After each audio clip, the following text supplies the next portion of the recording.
భక్తి కవిత్వాన్ని, సమాజాభ్యుదయాన్ని సమన్వయపరిచిన సంకీర్తనాచార్యుడు తాళ్లపాక అన్నమయ్య. ఈ అనుభవ సముద్రుడి కీర్తనలు శ్రీ వెంకటేశ్వర ముద్రాంకితాలు.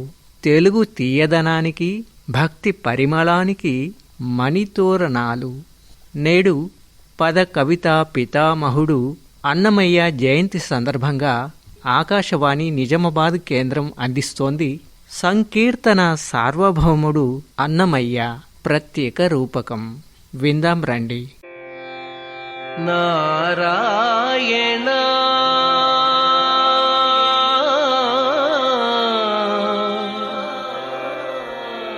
నారాయణ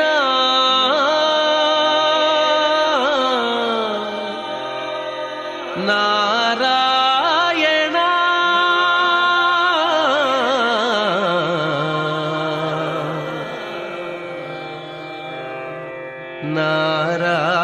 నారాయణ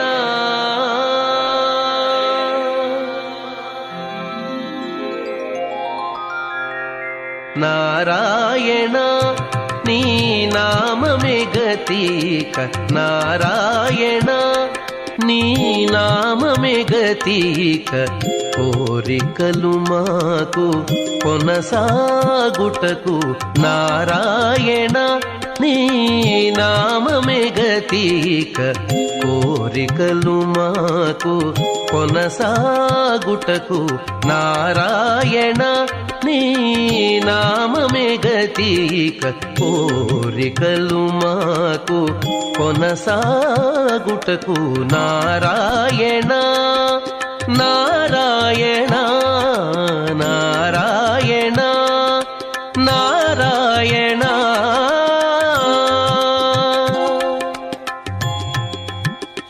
తెలుగు సాహితీ చరిత్రలో లభించిన ఆధారాల ప్రకారం తొలి వాగ్గేయకారుడు అన్నమయ్య. వాగ్గేయకారుడు అంటే సాధారణ భాషలో లేదా వాడుక భాషలో జనుల భాషలో గేయాలను కూర్చినవాడు అని అర్థం.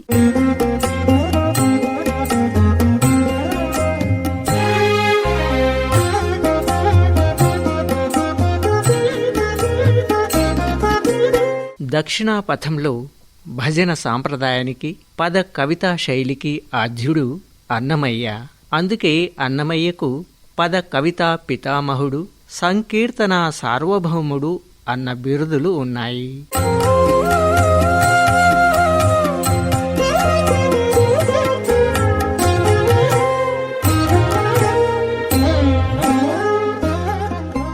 అన్నమయ్య పాటలు పద్యాలలో భక్తి, సాహిత్యం, సంగీతం, శృంగారం, భావలాలిత్యం ఇవన్నీ అత్యంత మనోహరంగా వినసొంపుగా పెనవేసుకుని ఉంటాయి. బ్రహ్మ కడిగిన పాదము, బ్రహ్మము తానే పాదము, బ్రహ్మ కడిగిన పాదము, బ్రహ్మము తానే పాదము, బ్రహ్మ కడిగిన పాదము.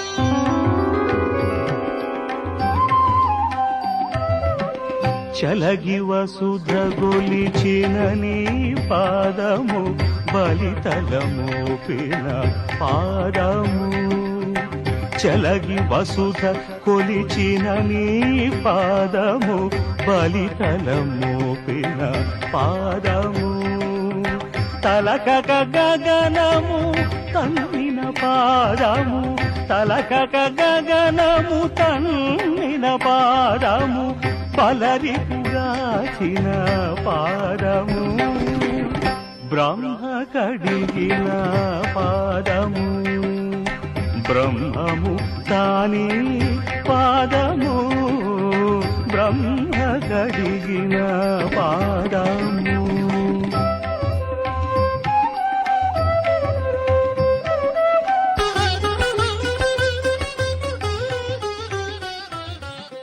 అన్నమయ్య గొప్ప వైష్ణవ భక్తుడు. తిరుమల శ్రీ వెంకటేశ్వర స్వామిని, అహోబిలంలోని శ్రీ నారసింహస్వామిని, ఇంకా ఇతర వైష్ణవ సాంప్రదాయ దేవతలను కీర్తిస్తూ దాదాపు 32,000కు పైగా కీర్తనలు రచించాడు అన్నమయ్య. దీన్ని బట్టి అన్నమయ్యకు శ్రీ వెంకటేశ్వర స్వామిపై గల భక్తిభావం ఎంత ఉందో అర్థమవుతోంది. భావములోన బాహ్యమునందును, భావములోన బాహ్యమునందును గోవింద గోవింద అని కొలువవో మనస, భావములోన బాహ్యమునందును గోవింద గోవింద అని కొలువవో మనస, భావములోన బాహ్యమునందును గోవింద గోవింద అని కొలువవో మనస, భావములోన బాహ్యమునందును.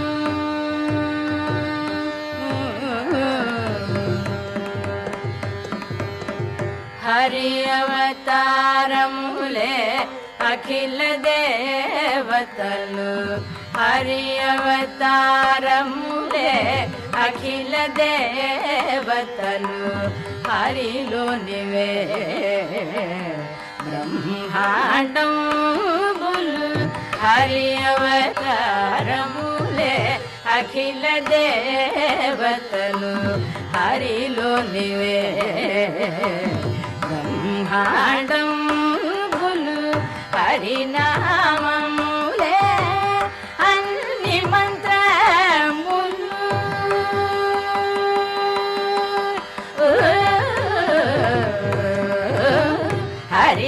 హరినామములే అన్ని మంత్రములు, హరి హరి హరి హరి హరియనవో మనసా, హరి హరి హరి హరి హరియనవో మనసా, భావములోన బాహ్యమునందును గోవింద గోవింద అని కొలువవో మనసా, భావములోన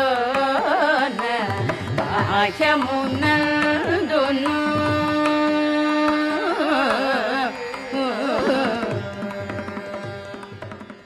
ప్రముఖ కన్నడ వాగ్గేయకారుడు పురందరదాసు అన్నమయ్యను శ్రీనివాసుని అవతారం అని, మరికొందరు ప్రధాన మందిరంలోని గంట అవతారమని అభిప్రాయపడ్డారు. కొమ్మలు 16,000 గోవిందరాజా,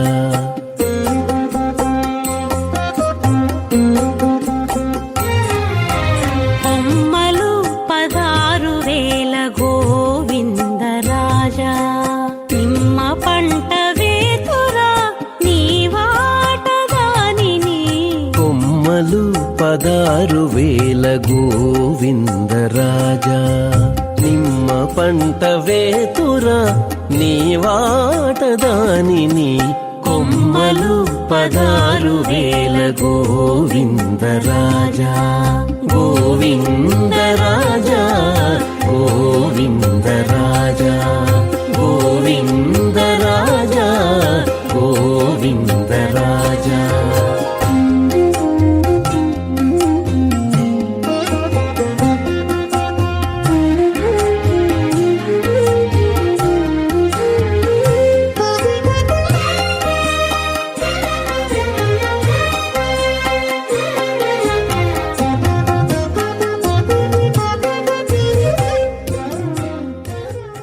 త్యాగయ్య, క్షేత్రయ్య, రామదాసు వంటి సంకీర్తనాచార్యులకు అన్నమయ్య మార్గదర్శకుడు.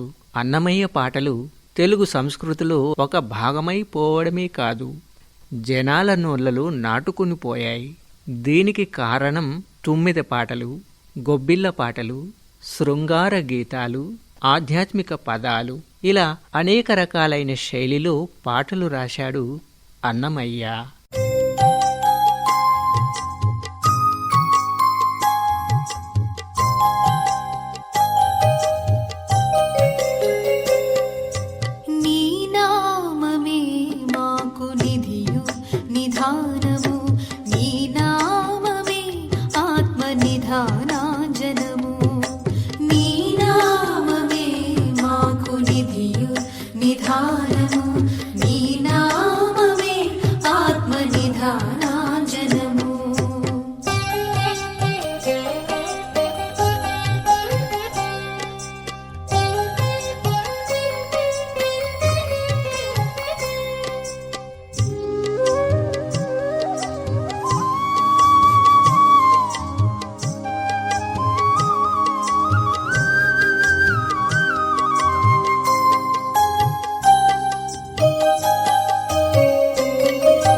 అన్నమయ్య తండ్రి అయిన నారాయణ సూరి గొప్ప కవి, పండితుడు, సకల విద్యాధురంధరుడుగా ప్రసిద్ధికెక్కినవాడు.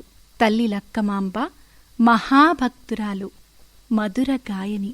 ఈమె స్వగ్రామం కడప జిల్లా చింతపట్నం తాలూకాలోని మాడువూరు గ్రామం.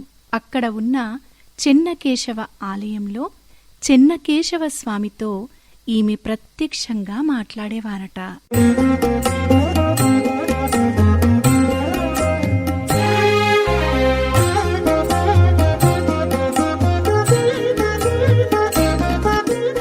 భాగవత సేవా పారాయణులైన లక్కమాంబలకు సంతానం లేకపోవడంతో తీవ్ర వ్యధకు గురయ్యారు.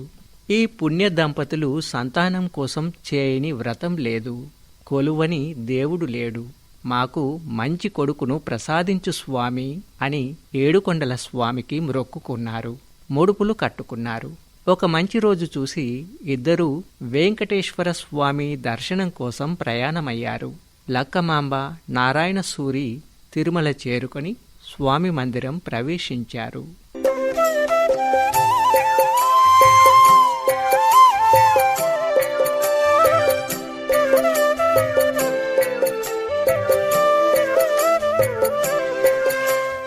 ఆ దంపతులు తిరుమల తిరుపతిని దర్శించుకొని ధ్వజస్తంభం ఎదురుగా సాష్టాంగ ప్రణామం ఆచరించినప్పుడు ఒక దివ్యమైన కాంతి లక్కమాంబ గర్భంలో ప్రవేశించింది అని ఒక గాథ. కొండలయ్య తాను ధరించే బిరుదు గజ్జియల ముప్పిడి కంఠారాన్ని వారికి అందజేశాడట. మన హృదయాలను పావనం చేసేందుకు శ్రీనివాసుడి ఖడ్గమే నందకం అన్నమయ్యగా అవతరించినట్లు చెబుతారు.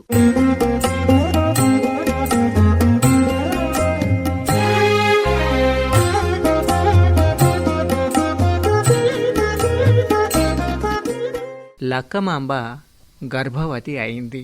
వైశాఖ మాసం విశాఖ నక్షత్రంలో ఒక శుభలగ్నంలో 3 గ్రహాలు ఉన్నత దశలో ఉండగా నారాయణ సూరి లక్కమాంబలకు నందకాంశమున పుత్రోదయమైంది. మగ శిశువు ఉదయించాడు. క్రీస్తు శకం 1408 సంవత్సరం మే 9వ తేదీన, అంటే సర్వధారి సంవత్సరం వైశాఖ శుద్ధ పూర్ణిమ నాడు ఆంధ్రప్రదేశ్ రాష్ట్రంలోని కడప జిల్లా రాజంపేట మండలం తాళ్లపాక గ్రామంలో అన్నమయ్య జన్మించాడు.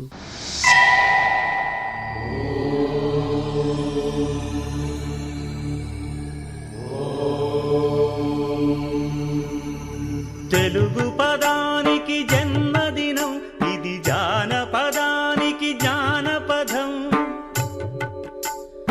7 స్వరాలే 7 కొండలై కలసిన కలియుగ విష్ణు పదం. అన్నమయ్య జననం, ఇది అన్నమయ్య జననం, ఇది అన్నమయ్య జననం. 8వ ఏట అన్నమయ్యకు ఆయన గురువు ఘనదీక్షనొసగినప్పుడు అన్నమాచార్య నామం స్థిరపడింది. నారాయణ సూరి ఆయన శిశువుకు ఆగమోక్తంగా జాతకర్మ చేశాడు. అన్నమయ్యను అన్నమయ్యంగారు, అన్నమాచార్యులు, అన్నయ్య గురు, అన్నయార్య, కోనేటి అన్నమయ్యంగారు అని పిలిచేవారని తాళ్లపాక సాహిత్యంలో శాసనాల్లో కనిపిస్తాయి.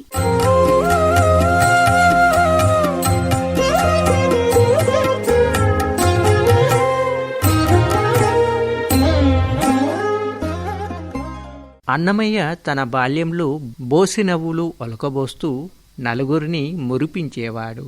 మాటిమాటికి వెంకన్న పేరు చెబితేనే ఉగ్గుపాలు త్రాగేవాడు. వెంకటపతి మీద జోల పాడనిదే నిద్రపోయేవాడు కాదట. తన తల్లి లక్కమాంబ భక్తి గీతాలు పాడుతుంటే పరవశించిపోయేవాడట. ఇలా అన్నమయ్య శిశుప్రాయంలోనే ఆ వెంకటపతి మీది ధ్యానంతోనే పొద్దు గడిపేవాడు. పురుషోత్తముడవీవు పురుషాధముడనేను, పురుషోత్తముడవీవు పురుషాధముడనేను, ధరలోన నాయందు మంచితనమేది పురుషోత్తముడవివు పురుషాధముడనేను ధరలోన నాయందు మంచితనమేది పురుషోత్తముడవివు పురుషాధముడనేను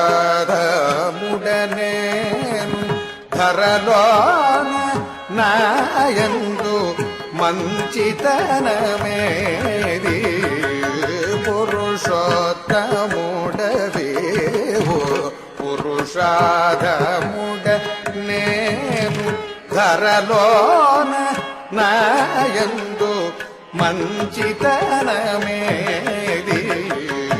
పురుషోత్తముడవి పురుషాధముడనే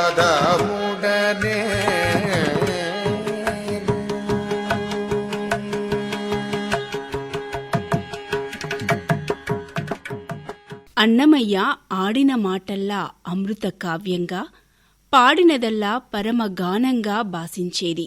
చిన్ననాటి నుండే వేంకటపతి మీద వింత వింతలుగా సంకీర్తనలు ఆలపించేవాడు అన్నమయ్య. తన 16వ ఏటనే శ్రీవేంకటేశ్వర స్వామి ఆదేశం ప్రకారం అన్నమయ్య రోజుకొక్క సంకీర్తనకు తక్కువ కాకుండా రాయటం ప్రారంభించాడు. ఈ విషయం రాగిరేకుల మీద లభ్యమైన తొలి వాక్యాల వల్ల కూడా స్పష్టమవుతోంది. అన్నమయ్య ఏకసంతాగ్రాహి. గురువులు చెప్పిన పాఠాలు చెప్పిన వెంటనే అప్పజెప్పేవాడు.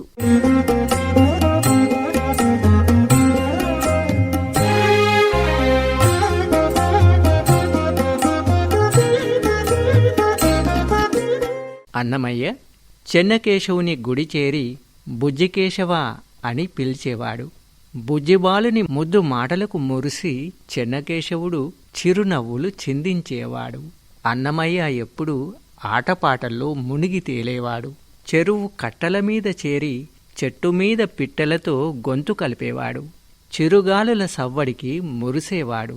చెరువులోని అలలతో ఉయ్యాలలూగే కమలాలను చూస్తూ గంతులేసేవాడు. కన్నెపిల్లలు వెన్నెల రోజుల్లో జాజర పాడుతుంటే అక్కడ చేరుకొని వాళ్లను అల్లరి పెట్టేవాడు. రాగం పాడి తాళం వేసి చూపేవాడు. కలుపు పాటల్లో, కవుల పాటల్లో జానపదులతో పాటు శృతి కలిపేవాడు. అన్నమయ్య మాటన్నా పాటన్నా ఆ ఊరి వాళ్ళు ఎంతో సంబరపడిపోయేవారు.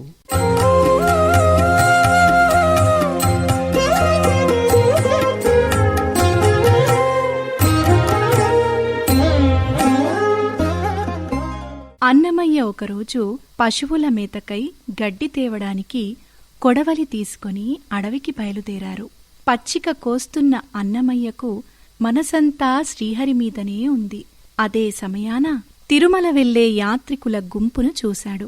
వాళ్ళు ఆడుతూ పాడుతూ వెళ్తున్నారు. చేతిలో ఉన్న కొడవలిని విసిరేశాడు. తంబుర చేత పట్టుకొని ఆ గుంపులో కలిసిపోయాడు.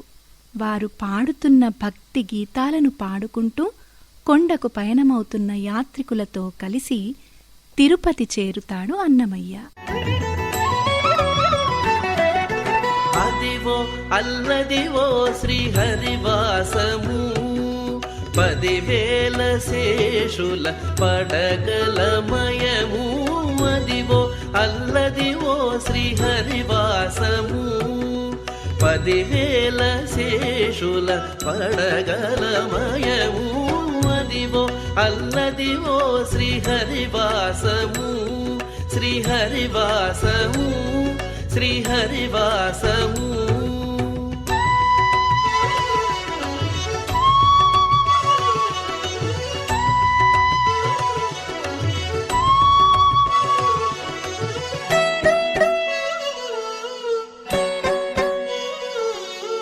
అన్నమయ్య ఇంటిలో తల్లి సంగీతం, తండ్రి పాండిత్యం ఛాయలలో పెరిగాడు. ఇంటి గురుకులంలోనే విద్యాభ్యాసం సాగింది. ఏకసంతాగ్రాహి అయినందున అనతి కాలంలోనే ఉన్నత విద్యావంతుడయ్యాడు. తన 16వ ఏట అన్నమయ్యకు శ్రీ వెంకటేశ్వర దర్శనానుభూతి కలిగింది. అప్పటి నుండి అన్నమయ్య అద్భుతమైన కీర్తనలను రచింపసాగాడు. కట్టెదుర వైకుంఠము కాణ చైన కొండ ఎట్టెలాయ మహిమలే తిరుమల కొండ తిరుమల కొండ.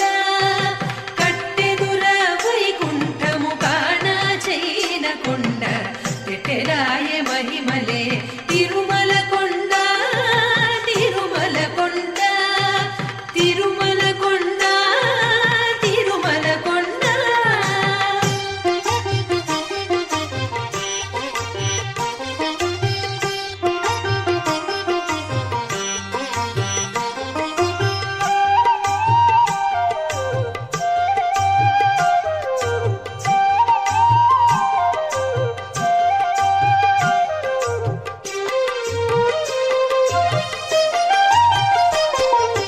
వేదములే శిలలై వెలసినది కొండ ఏ దశ పుణ్యరాసులే ఏరులైనది కొండ. వేదములే శిలలై వెలసినది కొండ ఏ దశ పుణ్యరాసులే ఏరులైనది కొండ.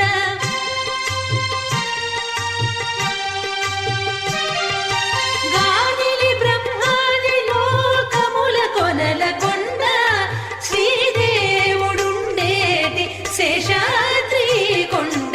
కట్టెదుర వైకుంఠము కాణ చైన కొండ ఎట్టెలాయ మహిమలే తిరుమల కొండ తిరుమల కొండ తిరుమల కొండ తిరుమల కొండ.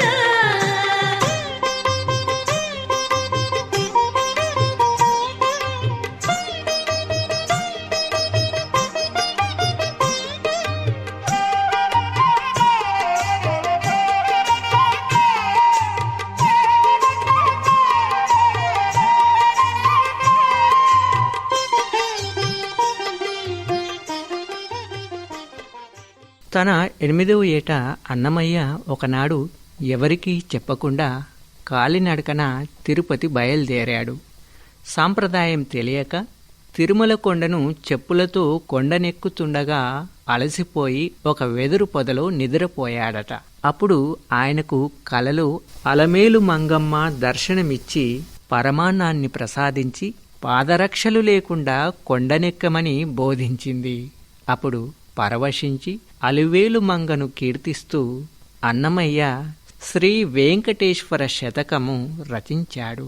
తిరుమల శిఖరాలు చేరుకున్న అన్నమయ్య స్వామి పుష్కరిణిలో స్నానం చేసి దివ్య పాదములతో కటివరద హస్తాలతో సకలాభరణ భూషితుడైన దివ్య మంగళ శ్రీమూర్తిని దర్శించుకున్నాడు.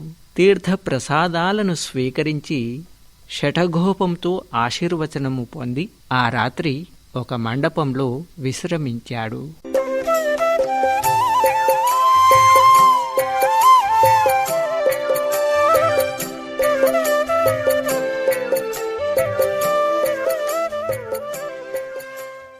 తరువాత అన్నమయ్య కొండపై కుమారధార, ఆకాశగంగ, పాప వినాశం వంటి తీర్థాలను దర్శించి కొండపైనే స్వామిని కీర్తిస్తూ ఉండిపోయాడు. అతని కీర్తనలు విని అర్చకులు అతనిని ఆదరించసాగారు.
గుమ్మడి పెండ్లి కూతురు, పిడికిటి తలంబ్రాల పెండ్లి కూతురు, కొంత పెడమరలి నవ్వేనే పెండ్లి కూతురు, కొంత పెడమరలి నవ్వేనే పెండ్లి కూతురు.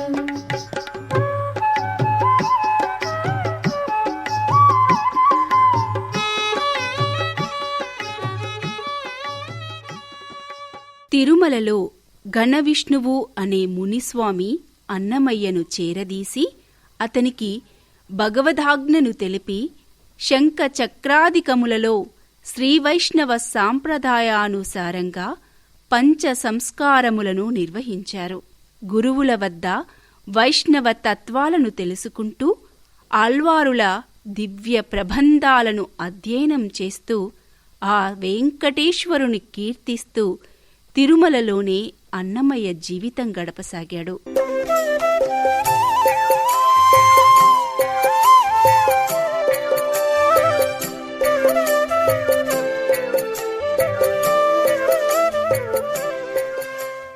అన్నమయ్య తిరుమలలో ఉన్నాడని విని అతని తల్లిదండ్రులు తిరుమలకు వెళ్లి అతనిని తిరిగి ఇంటికి రమ్మని బ్రతిమాలారు. ముందు నిరాకరించిన అన్నమయ్య గురువు ఆనతిపై తాళ్లపాకకు తిరిగి వచ్చాడు. కాని నిరంతరం భగవద్ధ్యానంలో ఉంటూ స్వామిని కీర్తిస్తూ ఉండేవాడు. అతనికి యుక్త వయస్సు రాగానే తిమ్మక్క, అక్కమ్మ అనే పడతులతో వివాహం చేశారు తల్లిదండ్రులు. వైవాహిక జీవితంలో పడినా కూడా అన్నమయ్య శ్రీ వెంకటపతికి సంకీర్తన వినిపించని రోజు లేదు.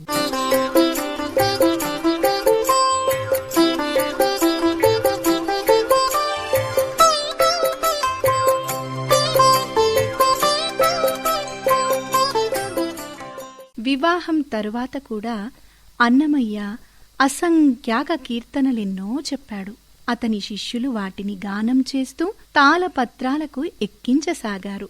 తరువాత అన్నమయ్య తన భార్యలతో కలిసి తమ ఊరులోని చెన్నకేశవుని, నెందులూరు సౌమ్యనాథుని, ఒంటిమిట్ట రఘురాముని, కడప వెంకటరమణుని, చాగలమర్రి చెన్నకేశవుని, అహోబిలం శ్రీ లక్ష్మీనారసింహ క్షేత్రాల్ని దర్శించుకున్నారు. దాంతో అతని కీర్తనలు అంతటా ప్రసిద్ధమయ్యాయి.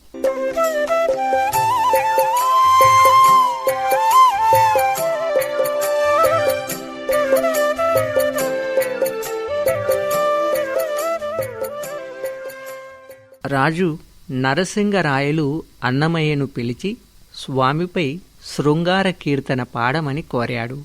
అప్పుడు అన్నమయ్య నాదనామక్రియ రాగంలో ఓ కీర్తన గానం చేశాడు. అది విని అధికార గర్వంతో తనపైన అలాంటి కీర్తన రాయమని అడిగాడు నరసింగరాయలు. అప్పుడు లలిత రాగంలో ఓ కీర్తన పాడుతాడు. కోపంతో నరసింగరాయలు అన్నమయ్యను సంకెళ్లతో బంధించి కారాగారంలో ఉంచాడు. అప్పుడు అన్నమయ్య మరో కీర్తన ఆలపించి ఆ వెంకటేశ్వరుని కృపతో సంకెళ్లను వదిలించుకున్నాడు.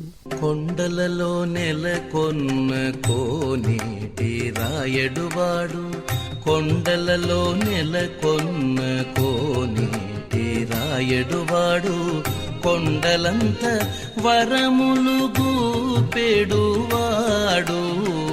కొండలలో నెలకొన్న కోనేటి రాయడువాడు, కొండలంత వరములు గూపెడువాడు, కొండలలో నెలకొన్న కోనేటి రాయడువాడు. ఆ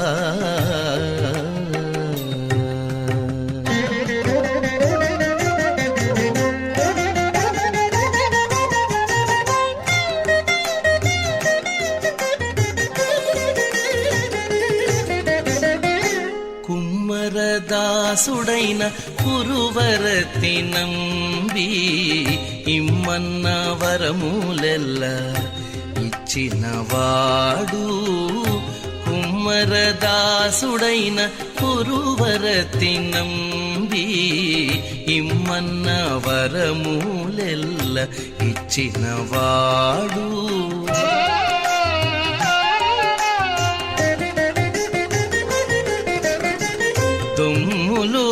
చేసిన ఎట్టి తొండమాంచె కురవర్తి దుమ్ములు చేసిన ఎట్టి తొండమాంచె కురవర్తి రమ్మన్న చోటికి వచ్చి నమ్మినవాడు దొమ్ములు చేసిన ఎట్టి తొండమాంచె కురవర్తి రమ్మన్న చోటికి వచ్చి నమ్మినవాడు కొండలలో నెలకొన్న కోనేటి రాయడువాడు ఆ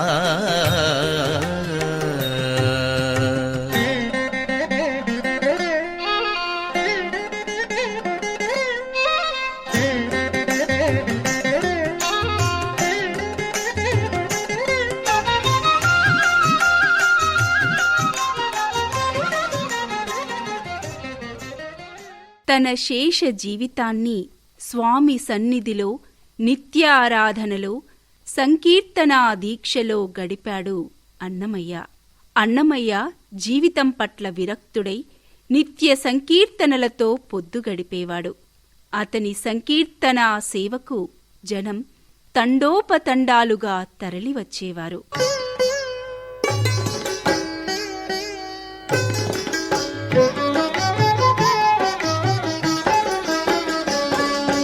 పెట్టెనే పెద్ద తురుము పెండ్లి కూతురు, పెట్టెనే పెద్ద తురుము పెండ్లి కూతురు, నేడి పెట్టెడు చీరలు గట్టే పెండ్లి కూతురు. పెట్టెనే పెద్ద తురుము పెండ్లి కూతురు, నేడి పెట్టెడు చీరలు గట్టే పెండ్లి కూతురు. గట్టిగా వెంకటపతి కౌగిటను, గట్టిగా వెంకటపతి కౌగిటను మడిబెట్టిన నిధానమైన పెండ్లి కూతురు. గట్టిగా వెంకటపతి కౌగిటను మడిబెట్టిన నిధానమైన పెండ్లి కూతురు. పిడికిటి తలంబ్రాల పెండ్లి కూతురు, కొంత పెడమరలి నవ్వేనే పెండ్లి కూతురు. పిడికిటి తలంబ్రాల పెండ్లి కూతురు, కొంత పెడమరలి నవ్వేనే పెండ్లి కూతురు. కొంత పెడమరలి నవ్వేనే పెండ్లి కూతురు. కొంత పెడమరలి నవ్వేనే పెండ్లి కూతురు. అన్నమాచార్యుల పదాలు భావ ప్రధానాలు. ఆయన కీర్తనలు భక్తి రస ప్రవాహాలే కాదు, జ్ఞానామృత ధారలు కూడా. అలతి పదాల్లో అనల్ప భావాల్ని ఒలికించిన కవికుల తిలకుడు అన్నమయ్య. సహజ సుందరమైన జాతీయాలతో సంకీర్తనలను సుసంపన్నం చేసిన సరస్వతీపుత్రుడు. అన్నమాచార్యుల పద కవితా సారస్వత క్షీర సాగరం శైలిలో, భావ వైవిధ్యంలో ఆయన రచనను మించింది తెలుగు వాంగ్మయంలో లేదు అని కొనియాడారు. అన్నమయ్య సంకీర్తనలపై విస్తృతంగా పరిశోధించి ఆ పదాలకు స్వరాలను సమకూర్చిన సంగీత కళానిధి రాళ్లపల్లి అనంతకృష్ణ శర్మ గారు.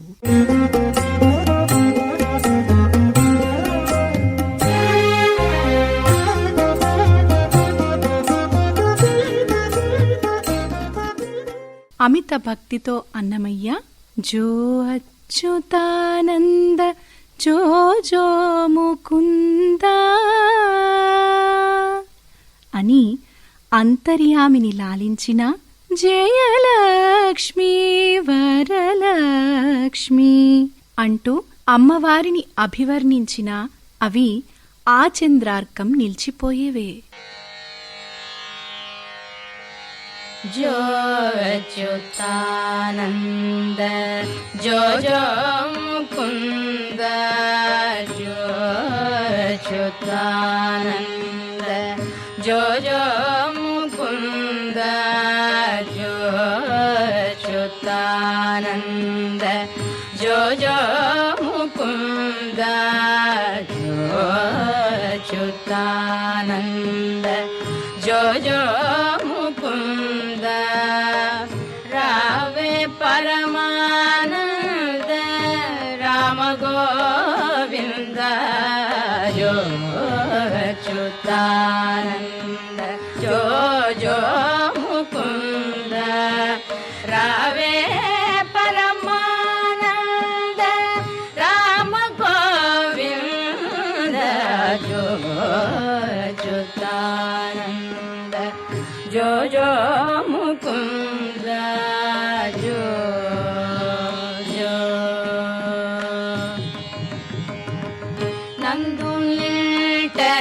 చేరి నయము మీరంగా నందు నిల్టను చేరి నయము మీరంగా చంద్రవదనలు నీకు సేవ చేయంగా నందు నిల్టను చేరి నయము మీరంగా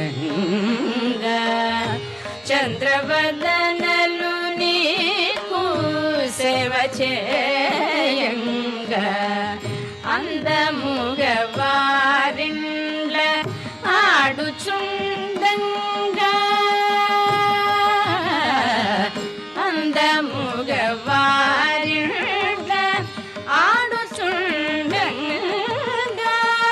మందలకు దొంగ మా ముద్దురంగా మందలకు దొంగ మా ముద్దురంగా చ్యుతానంద జో జో ముకుంద జో జో. సాహిత్య ప్రయోజనం సామాన్యుడికి సైతం అందాలని తప్పించిన భాషాభిమాని అన్నమయ్య. ఇతర కవులు సంస్కృత పదాలు వాడే చోట ఆయన ప్రయత్నపూర్వకంగా దేశ్య పదాలను ప్రయోగించాడు. వ్యావహారిక భాషలో కీర్తనలు రాయడమే ప్రధాన కవితా వ్యాసంగంగా పెట్టుకున్నాడు. అచ్చ తెలుగుకు, మాండలికానికి, గ్రామీణ పదజాలానికి పట్టం కట్టాడు. పల్లె పదాలను పరిమళింపజేశాడు అన్నమయ్య.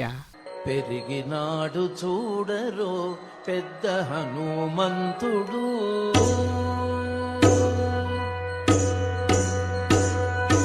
పెరిగినాడు చూడరో పెద్ద హనుమంతుడు, పెరిగినాడు చూడరో పెద్ద హనుమంతుడు, పరగినాన విద్యల బలవంతుడు, పెరిగినాడు చూడరో పెద్ద హనుమంతుడు, పరగినాన విద్యల బలవంతుడు, పెరిగినాడు చూడరో పెద్ద హనుమంతుడు.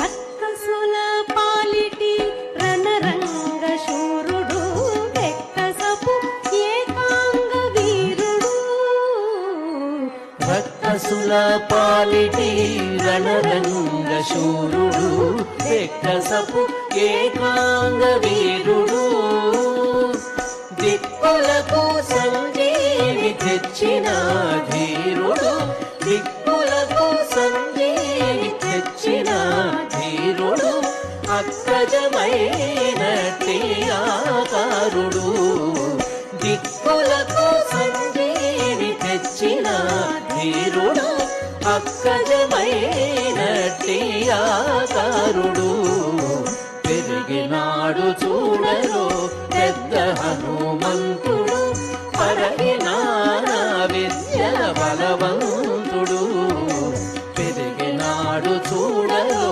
పెద్ద హనుమంతుడు.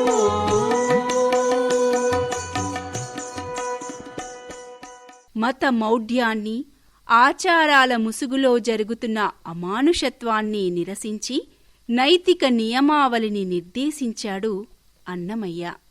పారమార్థిక సత్యాలనే కాదు, ప్రాపంచిక పోకడలను కూడా తన పదాల్లో ప్రస్తావించి పరివర్తన కోసం పాటుపడ్డాడు. బ్రహ్మముక్కకే పరబ్రహ్మముక్కకే బ్రహ్మముక్కకే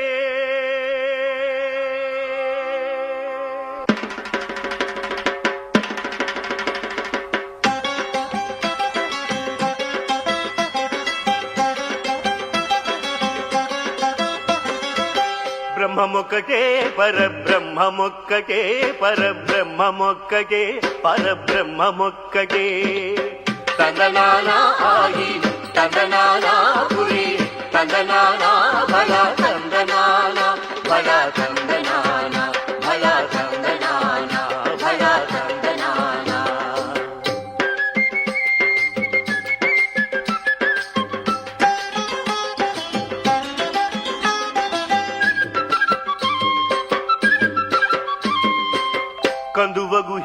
హీనాధికములెందు లేవు.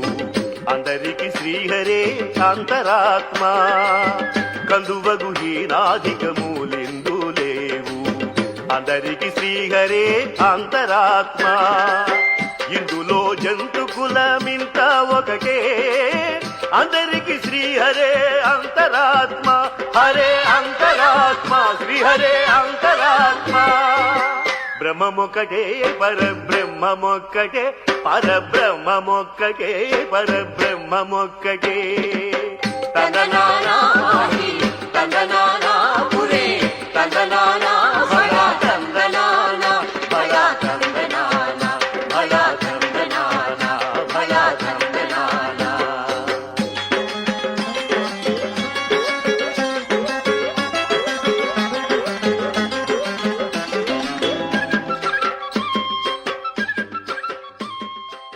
అన్నమయ్య అనుభవ సముద్రుడు అన్నారు ఆరుద్ర. పురందరదాసు, వెంగమాంబ లాంటి వాగ్గేయకారులపై పదకవితా పితామహుడి ప్రభావం ప్రస్ఫుటంగా కనిపిస్తుంది.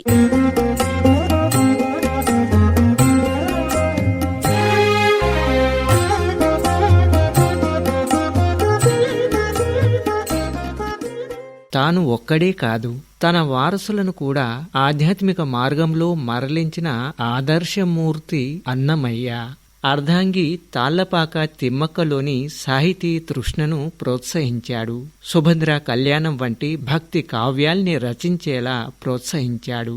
ఆయన పుత్రులు నరసింగన్న, పెద్ద తిరుమలాచార్యులు, మనువడు చిన్న తిరుమలాచార్యులు, చిన్నన్నలు కూడా శ్రీవేంకటేశ్వరుని పరమభక్తులై సంకీర్తన ఉద్యమంలో భాగస్వాములయ్యారు. తాళ్లపాక వంశంలో 7 తరాల వరకు భక్త కవులు జన్మిస్తారని సాక్షాత్తు శ్రీనివాసుడు వరమిచ్చాడని ప్రతీతి.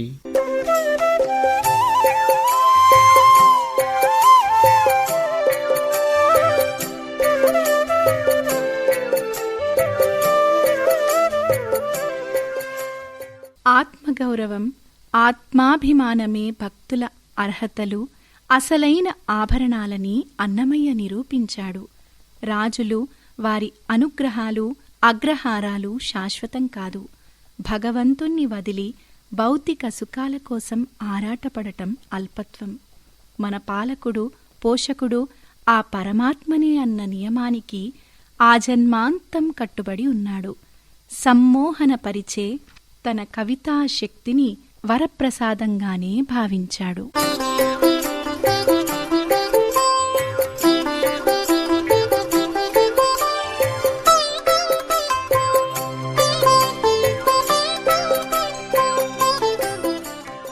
దాచుకో నీ పాదాలకు తగనే చేసిన పూజలివి అంటూ తన 32,000 సంకీర్తనల సంపదను శ్రీనివాసుడి శ్రీ చరణాలకు సమర్పించాడు. 95 సంవత్సరాల పరిపూర్ణ జీవితం గడిపి తుది శ్వాస వరకు ఆ తిరుమలవాసుడి స్మరణలోనే లీనమై తుదకు ఆయనలోనే ఐక్యమైపోయాడు. దాచుకో నీ పాదాలకు తగనే చేసిన పూజలివి, పూచి నీ కీర్తి రూప పుష్పములివే అయ్యా.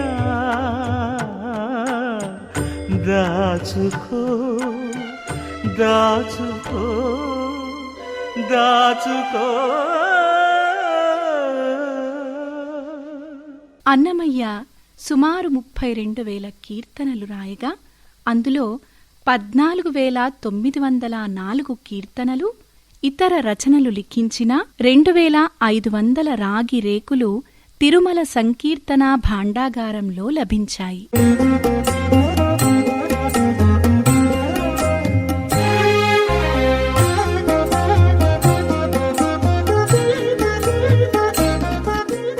అన్నమయ్య యొక్క విస్తృత పద సంపదను ఉపయోగించుకుని ప్రజల్లో శ్రీవేంకటేశ్వరుని మధుర భక్తిని, శరణాగతిని ప్రోత్సహించటానికి తిరుమల తిరుపతి దేవస్థానం వారు అన్నమాచార్య ప్రాజెక్టును కూడా స్థాపించారు.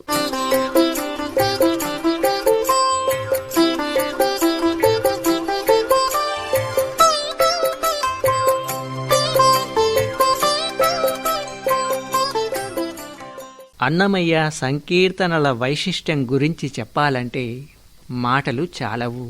ఆ సంకీర్తనలు తెలుగు జాతికి లభించిన పెన్నిది.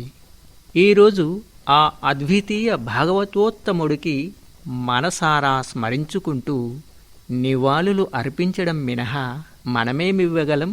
బ్రహ్మ కడిగిన పాదము, బ్రహ్మ కడిగిన పాదము, బ్రహ్మ కడిగిన పాదము, బ్రహ్మము తానని పాదము, బ్రహ్మ కడిగిన పాదము, బ్రహ్మము తానని పాదము, బ్రహ్మ కడిగిన పాదము, బ్రహ్మము తానని పాదము, బ్రహ్మ కడిగిన పాదము, బ్రహ్మము తానని పాదము, బ్రహ్మ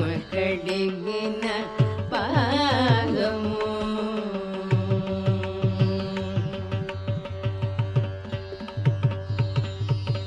చలగి వసుధ కొలిచినన్ని పాదము, చలగి వసుధ కొలిచినన్ని పాదము, బలితలమో బిన పాదము, చలగి వసుధ కొలిచినన్ని పాదము, బలితలమో బిన పాదము, తలక గగనము తల్లిన పాదము, తలక గగనము తల్లిన పాదము, బలరి పుగాచిన పాదము, బలరి పుగాచిన పాదము, బ్రహ్మ కడిగిన పాదము.